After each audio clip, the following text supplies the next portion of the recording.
Town ముఖ్యమంత్రిగా రేవంత్ రెడ్డి మారాడు అని చెప్పి చాలా అభ్యంతరకరమైనటువంటి కామెంట్స్ చేసింది.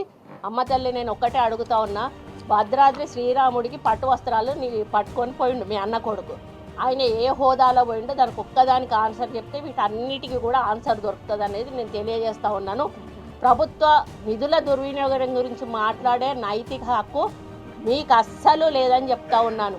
ఈరోజు 100 కోట్లు 200 కోట్లు పెట్టి మీ సొంత ఫ్లైట్ కొనుక్కునే స్థాయికి మీరు ఎట్లా ఎదిగారు అని అడుగుతా ఉన్నాను. అమెరికాలో అంట్లు దోమికినటోళ్ళు వచ్చి ఈరోజు తెలంగాణ ప్రజల సొమ్మును దోసుకొని తిని కోట్ల రూపాయలు కోట్లకు పడగలెత్తి ఈరోజు ప్రజాధనాన్ని దుర్వినియోగం చేసింది మీరు కాదా అని చెప్పి అడుగుతా ఉన్నాను.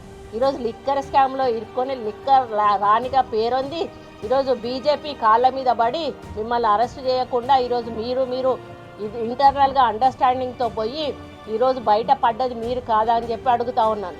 కాబట్టి కాంగ్రెస్ పార్టీని ఈరోజు ప్రజలు విశ్వసించారు, మిమ్మల్ని బీజేపీ పార్టీని నమ్మలేదు కాబట్టే, మీరు చేసే మోసాలు గుర్తించారు కాబట్టే, మీరు చేస్తున్న ప్రజాధనం యొక్క దుర్వినియోగాన్ని గుర్తించారు కాబట్టే, పేదల గురించి పట్టించుకోవడం లేదు కాబట్టే ఈరోజు పేదల పాలన అంటే కాంగ్రెస్ పార్టీ ద్వారానే అవుతుందని వాళ్ళు తెలుసుకున్నారు కాబట్టి ఈరోజు కాంగ్రెస్ పార్టీని అధికారంలోకి తీసుకొచ్చారు. మళ్ళీ కూడా పార్లమెంట్ ఎన్నికలు రాబోతూ ఉన్నాయి. నేను ఈ వేదిక మీద నుంచి కవిత గారిని చెప్తా ఉన్నాను, అమ్మ నిలబడు, మళ్ళీ నిజామాబాద్ నుంచి నిలబడతావా, ఒకవేళ ఆడ ఓడిపోయినా అని చెప్పి భయపడి ఇంకో దగ్గర నుంచి నిలబడతావా, ఎక్కడి నుంచి నిలబడతావో నిలబడతారు. ఈసారి నిన్ను కూడా ఖచ్చితంగా మళ్ళీ ఈ తెలంగాణ ప్రజలు ఓడగొడతారు.